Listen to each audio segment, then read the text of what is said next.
Hello every one. ಕೆಲವೊಂದು ಜನ ಕೇಳಿಕತ್ತಿದ್ರಿ ನೀವು ಡೈಲಿ ಎಷ್ಟು ಬ್ಲೌಸ್ ಸ್ಟಿಚ್ ಮಾಡ್ತೀರಿ ಅಂತ. ಸೊ ನಾನು ಡೈಲಿ 3-4 ಬ್ಲೌಸ್ ಸ್ಟಿಚ್ ಮಾಡ್ತೀನಿ. ಫಸ್ಟ್ ಒಂದು ನಿಮ್ಗೆ ತೋರಿಸ್ಲಿಕತ್ತೀನಿ, ಇದು ಸಿಂಪಲ್ ಕಟೋರಿ ರೌಂಡ್ ನೆಕ್ ಅದ. ಇದನ್ನು ಪ್ರೆಸ್ ಅದು ಮಾಡಿಲ್ಲ, ಜಸ್ಟ್ ಇವಾಗ ಸ್ಟಿಚ್ ಮಾಡೀನಿ, ಅದು ನಿಮ್ಮ ಜೊತೆ ಶೇರ್ ಮಾಡ್ಲಿಕತ್ತೀನಿ. ಇದೆಲ್ಲ ಪೂರ್ತಿ ಸ್ಟಿಚ್ ಮಾಡಿ ಪ್ರೆಸ್ ಮಾಡಿ ಓವರ್ಲಾಕ್ ಮಾಡಿ ಆಮೇಲೆ ಕ್ಲೈಂಟ್ ಕೊಡ್ತೀವಿ.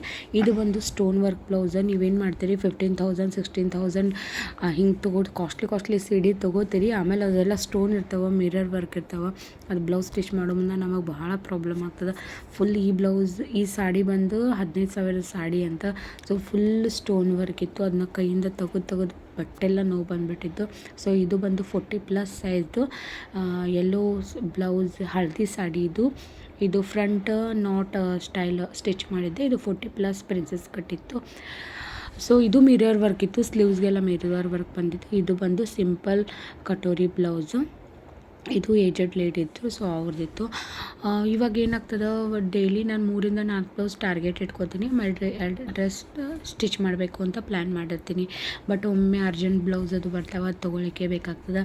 ಟೈಲರಿಂಗ್ ಲೈಫು ಸ್ಟಿಚಿಂಗ್ ಲೈಫು ಅಂದ್ರೆ ಹಿಂಗೆ ಇರ್ತದಲ್ಲ, ಪರ್ಫೆಕ್ಟ್ ಫಿನಿಶಿಂಗ್ ಬೇಕು ಅಂದ್ರೆ ಕ್ಲೈಂಟ್ ಬರ್ತಾವೆ. ಕ್ಲೈಂಟ್ಲ ಅಟ್ರಾಕ್ಟ್ ಮಾಡ್ಕೋದು ಹೆಂಗೆ ಅಂದ್ರೆ, ನಿಮ್ಮ ಕೆಲಸ ಚಲೋ ಇತ್ತಂದ್ರೆ ನೀವೆಲ್ಲೇ ಶಾಪ್ ಹಾಕಿದ್ರು ಕ್ಲೈಂಟ್ ಬರ್ತಾರೆ. Thank you.